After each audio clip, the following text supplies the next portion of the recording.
بسم اللہ الرحمن الرحیم۔ کل یا پرسوں ایک مسئلہ پیش آیا تھا ایک کالج میں ہندوستان میں۔ ایک لڑکی ہے اور وہ حجاب میں کالج میں داخل ہوتی ہے۔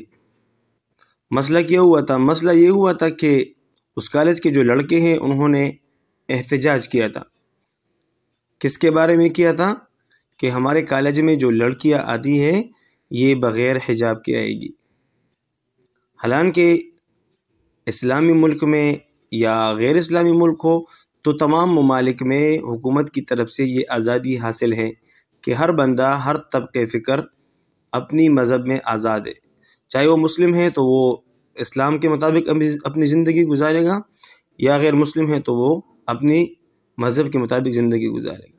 جس طرح اسلامی ممالک میں مسلمان حکمران جو ہے نا وہ غیر مذہب لوگوں کو مکمل اجازت دیتے ہیں، مطلب وہ اپنی عبادت خانوں میں جا سکتے ہیں اور اپنی عبادت کر سکتے ہیں، اور جو ان کے مطلب طور طریقے ہوتے ہیں وہ اپناتے ہیں۔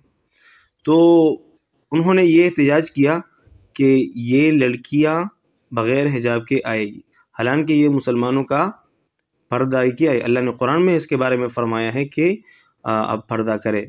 تو اس کے لیے ایک عورت ہے، ایک لڑکی ہے، ایک نوجوان بہت بہادر لڑکی ہے، اس کی حوصلہ افزائی ہونی چاہیے کہ لڑکے احتجاج کر رہے تھے، وہ اس کے بیچ میں آ گئی اور انہوں نے نعرے تکبیر اور اللہ اکبر کا صدا بلند کیا۔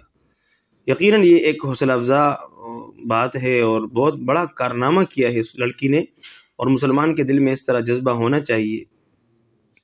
اور ان کے جو مخالفین تھے، جو ہندو لوگ تھے، تو یہ ایک نازیبا حرکت انہوں نے کی، اور اس لڑکی نے جو مسکان نام ہے جس کا، اس نے اپنے انٹرویو میں بتایا کہ مجھ سے پہلے 3-4 عورتوں سے انہوں نے بدتمیزی کی، اور جب میں آئی تو انہوں نے یہ بدتمیزی کرنے کی کوشش کی، لیکن انہوں نے کہا کہ مجھے اللہ نے ہمت دی اور میں نہیں ڈری، اور بہادری سے انہوں نے اللہ کا نام اور صدا بلند کیا۔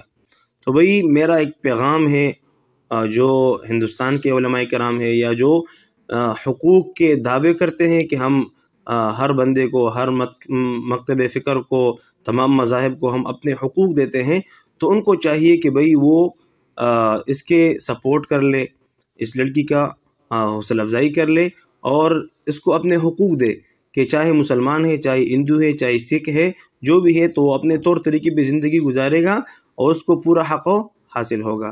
تو میرا ایک پیغام ہے تمام دنیا کے جو بڑے لیڈر ہیں اپنے آپ کو منواتے ہیں لوگوں پر، تو اس کو چاہیے کہ وہ ہر ایک کو اپنا اپنا حق دے دے، اور علماء ہند اور جو جمعیت علماء ہند ہے، جو علماء کرام ہے، اس کو چاہیے کہ وہ اس بیٹی کو سپورٹ کر لے اور اس کی بھرپور تائید کر لے۔